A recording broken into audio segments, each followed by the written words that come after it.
এটি প্রথম না, আরও অনেকগুলো প্রজেক্ট আমরা হাতে নিয়েছি এবং কাজ চলছে। ইতিমধ্যে আমাদের বেশ কিছু প্রজেক্ট, প্রায় 600 মেগাওয়াটের উপর প্রজেক্ট এখন আমাদের গ্রিডে আছে। সবচেয়ে বড় প্রজেক্ট হলো 200 মেগাওয়াট সোলার। এটাও তিস্তা সোলার কোম্পানি তারা ইমপ্লিমেন্ট করেছে এবং সেখান থেকে আমরা বিদ্যুৎ গ্রহণ করছি।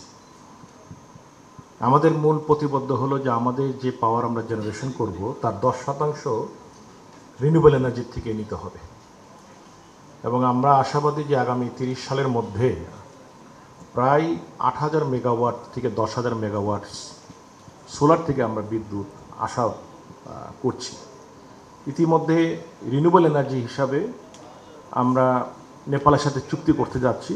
আমরা আশাবাদী যে আগামী মাসের মধ্যে এই চুক্তিটা সই হবে 40 মেগাওয়াট। আমাদের বেশ কিছু চুক্তিপত্র হয়েছে, প্রায় 12,000 মেগাওয়াটের মতো সোলার প্রজেক্ট নিয়ে আমরা কাজ করছি। আগামী 2041 সালের মধ্যে প্রায় 40% বিদ্যুৎ জেনারেট করবে ক্লিন এনার্জির থেকে, 40% বিদ্যুৎ। অর্থাৎ ধীরে ধীরে আমাদের যে কার্বন ইমিশন করে যে সকল বিদ্যুৎ প্ল্যান্টগুলো আছে অতিরিক্ত, সেগুলি আমরা আস্তে আস্তে সোলারে টার্ন করব, রিনিউয়েবল এনার্জির দিকে যাব। তবে তারপরও কিছু ফসিল ফুয়েল বিদ্যুৎ কেন্দ্র থাকবে আমাদের। তবে আমাদের মেইন উদ্দেশ্য হলো 2050 সালের মধ্যে জিরো কার্বন ইমিশন করা। এটা হলো আমাদের মূল বিষয়। বিদ্যুৎ বিভাগ এবং জ্বালানি বিভাগ দুইটি একই সাথে আগে বাড়ছে, সেটাকে মাথায় রেখে, এবং বিদ্যুৎ বিভাগ তার বিভিন্ন প্রকল্পের মাধ্যমে সেগুলি ইমপ্লিমেন্ট করার জন্য সচেষ্ট হয়েছে। আজকে আইবি ভোগাট এই কোম্পানি, জার্মানি কোম্পানি, তার রিপ্রেজেন্টেটিভ এখানে আছেন, ডাইরেক্টর। ওনারা এখানে ইনভেস্টমেন্ট করতে যাচ্ছেন। এটাকে টেন্ডার মাধ্যমে এই প্রজেক্টটা নেওয়া হয়েছিল।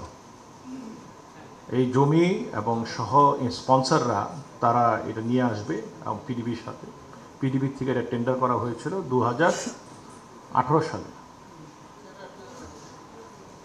এবং 2018-19 সালে ক্লোজিং।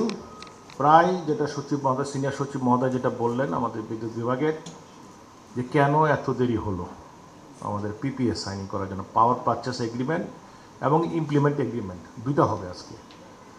এইটা একটা বড় বিষয়, কারণ আমাদের এই সোলার প্রজেক্টগুলো আসতে বেশ দেরি করছে। তার একটা মাত্র কারণ হলো জায়গার স্বল্পতা। নন এগ্রিকালচার ল্যান্ড দরকার এই সোলার প্রজেক্টগুলি করার জন্য। সো এটার প্রাপ্তিটা খুবই কম। তারপরে ট্রান্সমিশন লাইন, সাবস্টেশন, এটাকে মাথায় রেখে আমরা ভবিষ্যতে একটা বড় প্রকল্প নিতে যাচ্ছি। প্রায় 20,000 একর জমির উপর সোলার পাওয়ার করার জন্য ইতিমধ্যে একটা প্রকল্প নেওয়া হচ্ছে। আমরা আশাবাদী এই প্রকল্পটা সম্পূর্ণ হলে আমাদের যে বিষয়টা ছিল যে 10% জেনারেশন আমরা ক্লিন এনার্জি থেকে করব, সেটা আমরা পূরণ করতে পারবো। আরেকটা বিশেষভাবে আমি বলতে চাই যে কোম্পানি স্পন্সর এবং যারা এখানে ইমপ্লিমেন্ট করতে যাচ্ছেন এবং যারা পাওয়ার পারচেস করবেন, বিদ্যুৎ বিভাগে একটা বড় দায়িত্ব আছে। এই মিরেশ্বরাই জমিটা আমি যেটা দেখলাম সেটা হিলি এরিয়া। এই হিলির ক্যারেক্টার চেঞ্জ করা যাবে না। সেই এলাকার পরিবেশের কথা চিন্তা করে আপনাদের মাথায় রাখতে হবে এই হিল কিন্তু ঠিক মতো থাকতে হবে, তার উপরে আপনারা সোলার করবেন। এটা যেন আপনাদের মাথায় থাকে।